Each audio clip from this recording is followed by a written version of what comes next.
भारत के पूर्व प्रधानमंत्री डॉक्टर मनमोहन सिंह का कल नई दिल्ली में 92 वर्ष की आयु में निधन हो गया। वे लंबे समय से उम्र संबंधी बीमारियों से जूझ रहे थे। उन्हें नई दिल्ली स्थित एम्स के मेडिकल इमरजेंसी में रात करीब 8 बजे भर्ती कराया गया। तमाम कोशिशों के बावजूद उन्हें बचाया नहीं जा सका।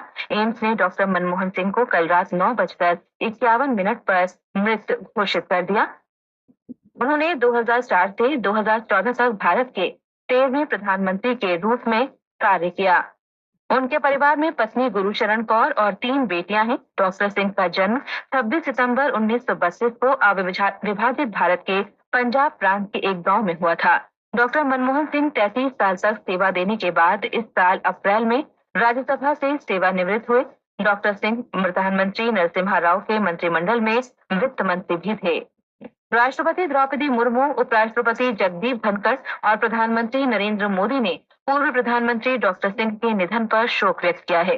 अपने संदेश में राष्ट्रपति ने कहा कि डॉक्टर सिंह उन असाधारण राजनेताओं में से एक थे जिन्होंने शिक्षा और प्रशासन की दुनिया में समान रूप से सहजता से काम किया। राष्ट्रपति मुर्मू ने ये भी कहा कि पूर्व प्रधानमंत्री ने भारत की अर्थव्यवस्था में सुधार के लिए सार्वजनिक कार्यालयों में अपनी विभिन्न भूमिकाओं में महत्वपूर्ण योगदान दिया। उपराष्ट्रपति जगदीप धनखड़ ने अपने संदेश में पूर्व प्रधानमंत्री को एक प्रतिष्ठित अर्थशास्त्री बताया जिन्होंने भारत की आर्थिक परिदृश्य को बदल दिया। प्रधानमंत्री मोदी ने अपने संदेश में कहा कि भारत अपने सबसे प्रतिष्ठित नेताओं में से एक के निधन पर शोक व्यक्त करता है। उन्होंने कहा कि डॉक्टर सिंह एक साधारण पृष्ठभूमि से उठकर एक प्रतिष्ठित अर्थशास्त्री बने। श्री मोदी ने कहा कि उन्होंने वित्त मंत्री सहित विभिन्न सरकारी पदों पर कार्य किया और वर्षों तक भारत की आर्थिक नीति पर अपनी मजबूत छाप छोड़ी। उन्होंने संसद में डॉक्टर सिंह के व्यवहारिक हस्तक्षेप और प्रधानमंत्री के रूप में अपने कार्यकाल के दौरान लोगों के जीवन को बेहतर बनाने के उनके व्यापक प्रयासों की भी सराहना की। अपने शोक संदेश में केंद्रीय गृह मंत्री अमित शाह ने कहा कि डॉक्टर मनमोहन सिंह ने रिजर्व बैंक के गवर्नर से लेकर वित्त मंत्री और प्रधानमंत्री के रूप में देश के शासन में महत्वपूर्ण भूमिका निभाई। अपने संदेश में केंद्रीय मंत्री और भाजपा अध्यक्ष जेपी नड्डा ने कहा कि डॉक्टर सिंह के नेतृत्व में पार्टी लाइन से हटकर प्रशंसा और सम्मान अर्जित किया और उनकी विरासत राष्ट्र निर्माण के उनके प्रयास में पीढ़ियों को प्रेरित करती रहेगी। केंद्रीय सूचना और प्रसारण मंत्री अश्विनी वैष्णव ने उनके निधन पर दुख व्यक्त किया है। उन्होंने कहा कि डॉक्टर सिंह के नेतृत्व, विनम्रता और समर्पण को हमेशा याद किया जाएगा। कांग्रेस अध्यक्ष मल्लिकार्जुन खड़गे ने कहा कि भारत ने एक दूरदर्शी राजनेता, एक बेदाग छवि वाले ईमानदार नेता और अद्वितीय कद अर्थशास्त्री खो दिया है। उन्होंने जोर देकर कहा कि राष्ट्र निर्माण में डॉक्टर सिंह का अपार योगदान भारत के इतिहास के पन्नों में हमेशा अंकित रहेगा। कांग्रेस नेता राहुल गांधी ने कहा कि डॉक्टर सिंह ने अपार बुद्धिमत्ता और ईमानदारी के साथ भारत का नेतृत्व किया। उन्होंने कहा कि डॉक्टर सिंह की विनम्रता और अर्थशास्त्र की गहरी समझ ने पूरे देश को प्रेरित किया। वहीं बिहार के मुख्यमंत्री नीतीश कुमार ने अपने शोक संदेश में डॉक्टर सिंह के निधन को भारत की राजनीति के लिए अपूरणीय क्षति बताया। सरकार ने पूर्व प्रधानमंत्री डॉक्टर मनमोहन सिंह के निधन पर 7 दिन का राजकीय शोक घोषित किया है। इस दौरान पूरे देश में राष्ट्रीय ध्वज आधे झुके रहेंगे और कोई भी सरकारी कार्यक्रम आयोजित नहीं होंगे। उनका अंतिम संस्कार पूरे राजकीय सम्मान के साथ किया जाएगा। विदेशों में स्थित सभी भारतीय मिशनों और दूतावासों में भी अंतिम संस्कार के दिन राष्ट्र ध्वज आधे झुके रहेंगे। पूर्व प्रधानमंत्री को श्रद्धांजलि अर्पित करने के लिए आज सुबह 11 बजे केंद्रीय मंत्रिमंडल की बैठक होगी। राष्ट्रपति द्रौपदी मुर्मू ने कल नई दिल्ली में 17 प्रतिभाशाली बच्चों को उनकी असाधारण उपलब्धियों के लिए 7 वर्गों में प्रधानमंत्री राष्ट्रीय बाल पुरस्कारों से सम्मानित किया। 14 राज्यों और केंद्र शासित प्रदेशों से आने वाले इन बच्चों को कला और संस्कृति, बहादुरी, नवाचार, विज्ञान और प्रौद्योगिकी, समाज सेवा, खेल और पर्यावरण के क्षेत्र में शानदार योगदान के लिए पुरस्कार प्रदान किए गए। प्रत्येक पुरस्कार विजेता को एक मेडल, प्रमाण पत्र और प्रशंसा पुस्तिका से सम्मानित किया गया। प्रधानमंत्री नरेंद्र मोदी तथा महिला और बाल विकास मंत्री अन्नपूर्णा देवी ने भी पुरस्कार विजेताओं से बातचीत की। कला और संस्कृति के क्षेत्र में तमिलनाडु के पुरस्कार विजेता जन्य नारायण ने आकाशवाणी समाचार से विशेष बातचीत में इस प्रतिष्ठित पुरस्कार प्राप्त करने पर प्रसन्नता व्यक्त की। खेलों के क्षेत्र में पुरस्कार पाने वाले आंध्र प्रदेश के जसी राज ने कहा कि प्रत्येक बच्चे को पाठ्यक्रम से इतर गतिविधियों में भाग लेने के लिए प्रेरित किया जाना चाहिए।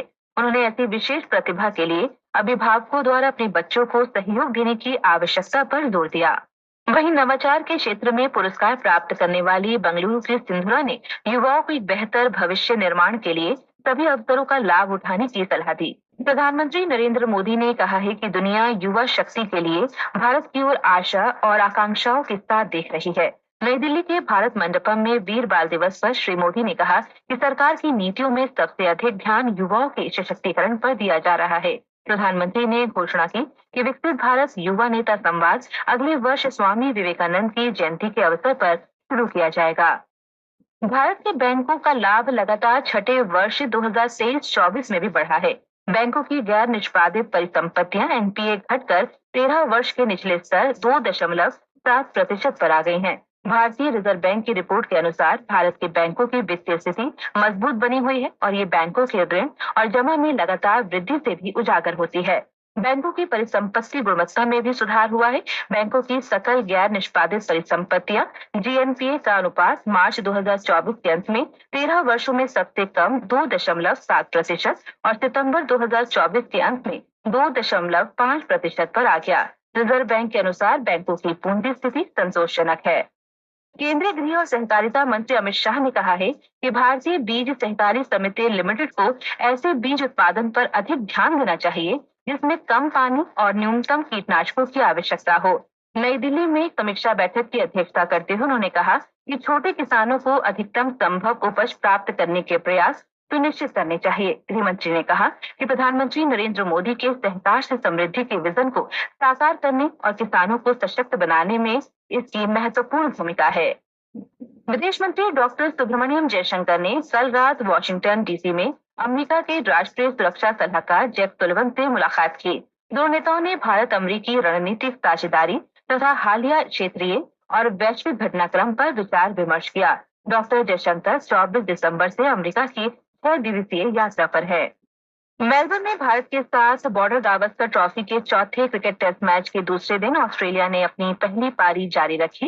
ताजा समाचार मिलने तक मेजबान ऑस्ट्रेलिया ने 9 विकेट पर 465 रन बना लिए। भारतीय टीम ने पूर्व प्रधानमंत्री डॉक्टर मनमोहन सिंह के निधन पर श्रद्धांजलि देते हुए वहां पर काली पट्टी बांध दी। डॉक्टर सिंह का कल नई दिल्ली में निधन हो गया था।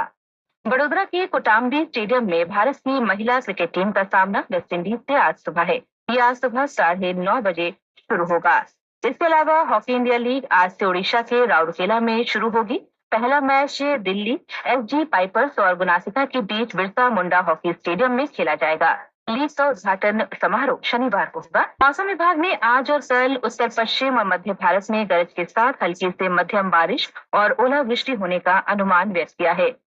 विभाग ने कहा है कि पश्चिमी विक्षोभ के कारण पंजाब, हरियाणा, चंडीगढ़, पश्चिमी उत्तर प्रदेश, राजस्थान, विदर्भ, मध्य महाराष्ट्र, मराठवाड़ा, गुजरात और मध्य प्रदेश में भी गरज के साथ ओलावृष्टि हो सकती है। इस बीच राष्ट्रीय राजधानी दिल्ली में भी आज सुबह से हल्की बारिश हो रही है। भारत में आर्थिक उदारीकरण की मशाल जलाने वाले पूर्व प्रधानमंत्री डॉक्टर मनमोहन सिंह के निधन का समाचार सभी अखबारों की पहली खबर है। अमर उजाला की सुर्खी है, मन हुए मौन, ऐसी शख्सियत जिनकी खामोशी भी बोलती थी। राजस्थान पत्रिका ने मनमोहन सिंह के संसद में भाषण का अंश प्रकाशित किया है। पत्र लिखता है, हजारों जवाबों से अच्छी है मेरी खामोशी, न जाने कितने सवालों की आबरू रखी। नवभारत टाइम्स की खबर है, इकोनॉमी के डॉक्टर नहीं रहे। हिंदुस्तान के अनुसार बादल बारिश से बदलेगा मौसम, येलो अलर्ट जारी। जनसत्ता ने कर्तव्य पथ पर गणतंत्र दिवस की परेड के लिए अभ्यास में हिस्सा लेती प्रेसिडेंट गार्ड रेजिमेंट की टुकड़ी की तस्वीर प्रकाशित की है। म्यूचुअल फंड कंपनियों को निर्देश, एसआईपी को 3 दिन पहले करवा सकते हैं रद्द, हिंदुस्तान की खबर है।